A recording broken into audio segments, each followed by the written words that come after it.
Amigos, tem gente comemorando aí que o produto interno bruto brasileiro subiu 0,2% no segundo trimestre.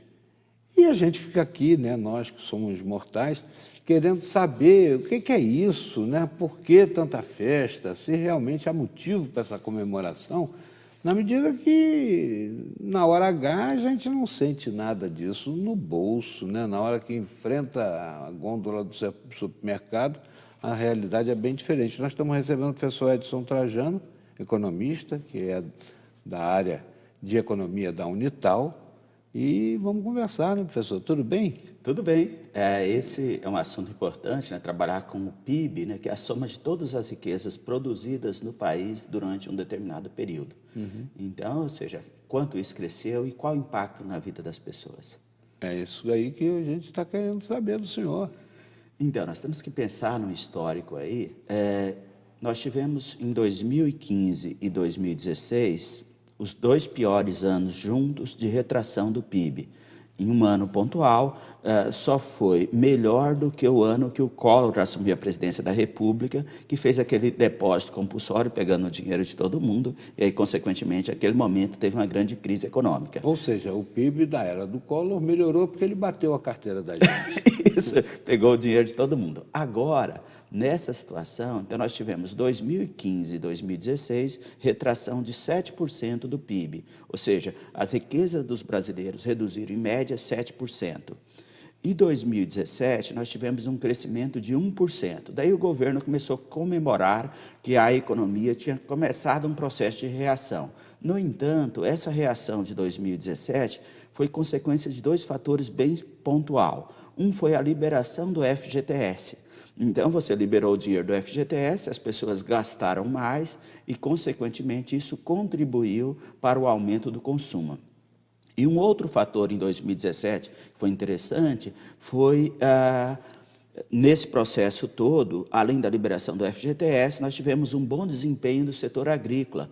A economia agrícola cresceu 13% em 2017 por conta de uma situação climática favorável e investimento do setor agrícola propriamente dito.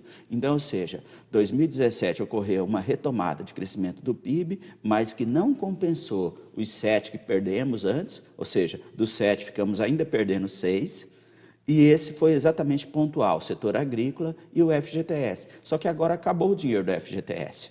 Não tem mais dinheiro novo do FGTS. Então, e pouco foi feito para a retomada desse crescimento das atividades econômicas. O resultado é que nós tivemos aí um crescimento de 0,2%. Ou seja, praticamente nada, o PIB está estacionado em patamares de 2017. E montado em cima de pirotecnias, né, de situações, como o senhor acabou de falar, do Fundo de Garantia liberado, o PIS/PASEP liberado, e a possibilidade também das pessoas levarem ao mercado, né, o dinheiro que vai vir dos planos econômicos que foram subtraídos aí ao longo dos períodos de verão, Collor e principalmente do plano Collor, ou seja, do plano Collor. Então, você tem possibilidade de usar esse dinheiro que estava parado para o aumento do consumo. Só que isso é pontual, é como a história do FGTS. Gastei o FGTS, não tem lá no próximo semestre.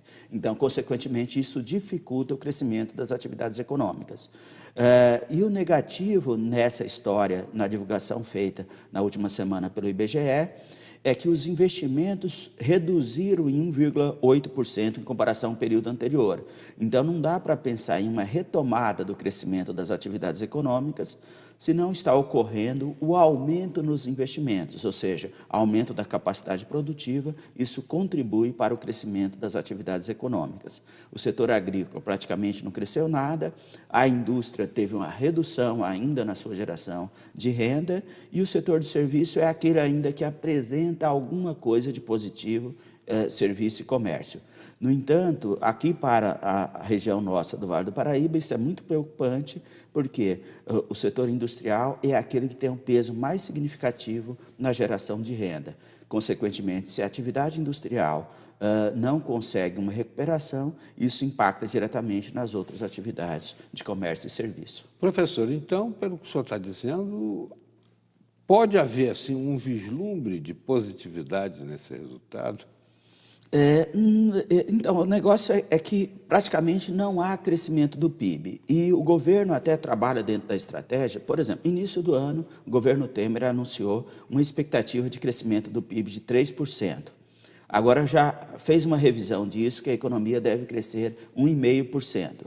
Eu sou, assim, bem realista com essa história. Se fechar no 0 a 0, tá bom. Agora, ou seja, o governo anunciou um crescimento como Aliás, se fosse um processo de recuperação. foi esse o pensamento do ministro Carlos Marum, né? Aquele que Sim, dança, sim, ele dança de vez da em tropa quando. de choque do Temer. Ele disse que se não tem prejuízo, tá bom pra caramba.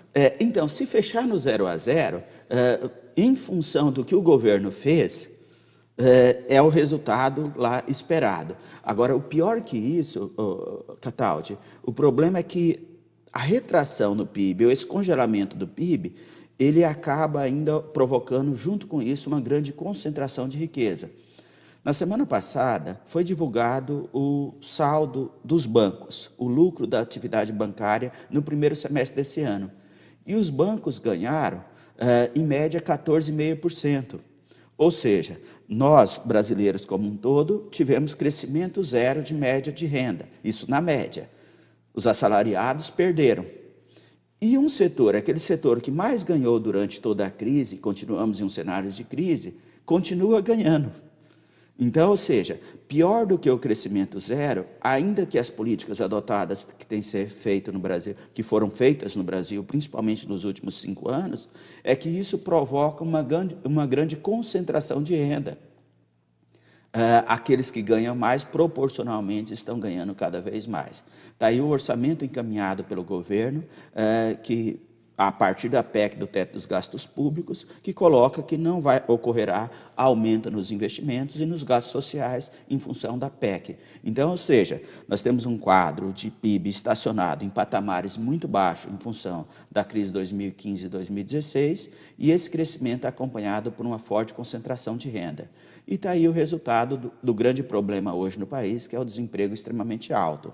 E uma das alternativas para retomar o processo de geração de emprego e renda é o crescimento das atividades econômicas. Professor, aqui no Brasil a gente tem mania de ficar procurando culpados, né? Depois da porta arrombada, vamos achar um culpado. É a coisa do museu lá no Rio de Janeiro, Isso. que já estão procurando um culpado, né? Deviam ter procurado evitar o incêndio. E agora estão procurando culpado para esse momento aí que nós estamos vivendo. Tem a ver a questão da greve dos caminhoneiros ou isso aí é para boi dormir? Mas vou lhe pedir para a gente avançar na conversa já, na volta da entrevista com o professor Edson Trajano, economista, e também, né, o dirigente lá da área econômica da Unital. Já ele estará de volta.